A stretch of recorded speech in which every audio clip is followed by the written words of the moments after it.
ক্ষতি করে দিলেন জীবনের, এদের এই জীবনের ক্ষতিপূরণ দেওয়া লাগবে।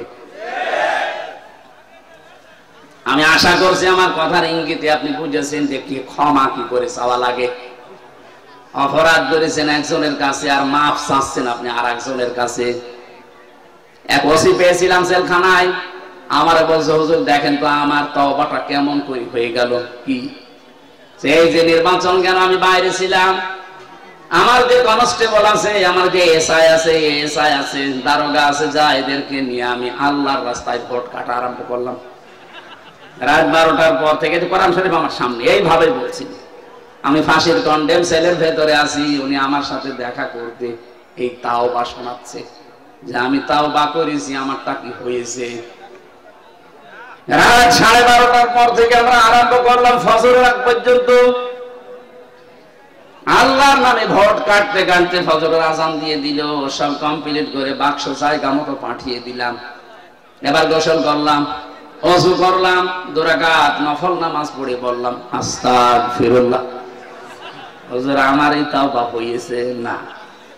আপনি তো আল্লাহর কাছে দোষ করেননি, আপনি দোষ করেছেন হামজার কাছে।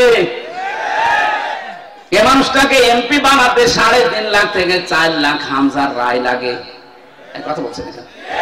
আর আপনি একা একা সব রায় দিয়ে দিলেন। আপনি যার জন্য দিয়েছিলেন সে তো পালিয়েছে, কিন্তু আপনার কি হবে?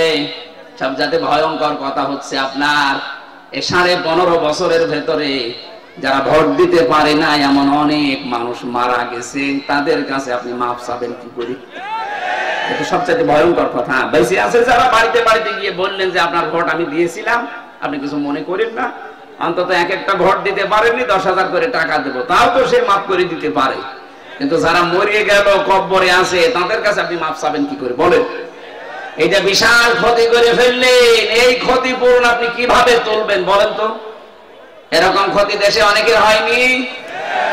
মাফ নাই চাওয়া যায় জীবিত মানুষের কাছে, মরে গেছে মাফ চাবেন কি করে? কি করলেন বলেন আপনি? এখন নিজের কি ক্ষতি করলেন? এরকম ক্ষতি যেন সামনে কেউ আর না করেন। অনেকে এরকম ক্ষতি করার জন্য মশানে বসে আছে যে দাঁড়ান থালা হাতে আগে পায়। এই জন্যই তো বিচার ব্যবস্থায় যারা আছে শক্ত হওয়ার জন্য আহ্বান জানাচ্ছি, এমন বিচার করবে আন্তর্জাতিক অপরাধ ট্রাইব্যুনালে কিয়ামতের আগে যেন কেউ আটকে ওঠে মানুষ, তাছাড়া এটা বন্ধ হবে না। কথা বুঝতেছেন? আমার কথার সারাংশ এই মেয়েটা যেমন অপরাধ করার পরে অনুশোচনা করার পরে বিচার নিজে নিয়ে এরপরে মারা গেছে, তার তওবা কবুল হয়েছে। আমরা চাই 15.5 বছরে যে অপরাধ করেছে, আপনি তো জানেন কি করেছে। আপনার গরমের খোঁচায় কত মানুষের উপরে চেয়ারে উঠতে পারে না, এর নিচে নেমে গেছে, তা কি ক্ষতি করে দিলেন বলেন? অথচ আপনি জানতেন যে সব যোগ্যতা আছে। বিশ্ববিদ্যালয়ে যারা ফার্স্ট ক্লাস ফার্স্ট হয় তাদেরকে শিক্ষক হিসাবে রেখে দেয়, শুধু আপনার কলমের কারণে হয়নি। এই যে বিশাল ক্ষতি সারা দেশে যারাই দায়িত্বে ছিল 1628টা চেয়ারে, এগুলো সব জালেম। বিশেষ করে 1628টা চেয়ারে যারা ছিল এগুলো প্রত্যেকটা জালেম। আর কিয়ামতে এদের বিরুদ্ধে মামলা দেবে আল্লাহ নিজে, কারণ জালেমের বিরুদ্ধে মামলা হামজার না। আমিরে জামাত বলছে আমরা সত্যিকারের অপরাধীদের শাস্তি চাই, উনি সাধারণ ক্ষমা ঘোষণা করুক। আমরা যদি কিছু নাও বলি, জালেমদের বিরুদ্ধে মামলা সরাসরি দেবে কে?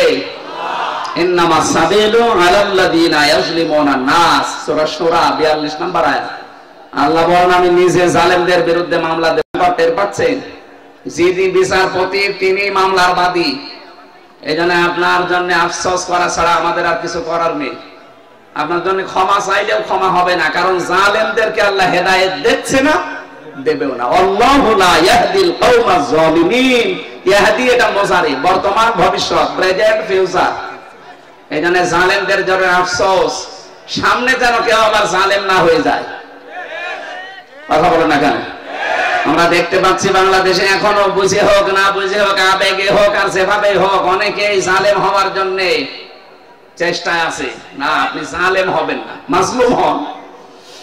মাজলুম হলে অসুবিধা নেই, কিন্তু জালেম হলে খবর আছে, আল্লাহর মামলার আসামি হয়ে যাবে, জান্নাত হারাম আপনার জন্য। চিন্তা চেতনার পবিত্রতা দরকার আমাদের। আমি তাজ্জিবিন শব্দ থেকে এসেছিলাম। আর যাদের সবচাইতে বড় পবিত্র তাদের বিশ্বাস আকীদার, তাদের উপরে আপনি এই শব্দটাকে পুরা উল্টিয়ে বলছেন আপনার আকীদা খারাপ। এটা একটা জুলুম তাদের উপরে। কি কথা বললেন না কেন? তাদের আকীদা যদি খারাপ হবে, যে মানুষগুলোকে আপনি বিদায় করলেন, এদের প্রত্যেকের কাছে এই অফার ছিল যে আপনি শুধু দলটা ছেড়ে দেন, তাহলে আপনার ফাঁসির রশি গলায় থাকবে না, ফুলের রশি আসবে। ওরা বলেছিল না, যে আকীদায় আছি ইয়াকুলুনা তাজবিনা সালামুন আলাইকুম উদখুলুল জান্নাহ, এটা আমরা দেখতে পাচ্ছি, সুতরাং না, জীবনেও পাল্টাবো না। এই কারণে তাদের ফুলের মালা থেকে ফাঁসির মালা পর্যন্ত চলে এসেছে, নিজের আকীদা বিশ্বাস তারা পাল্টায় না। আর আপনি জীবনে কোনোদিন ফাঁসির রশি দেখানোনি, ফতোয়া দিয়ে যাচ্ছেন আপনার আকীদা খারাপ। আকীদা খারাপ হলে তারা এখনো বেশি থাকতো আমাদের মাঝে। এই কথা বলেন না কেন?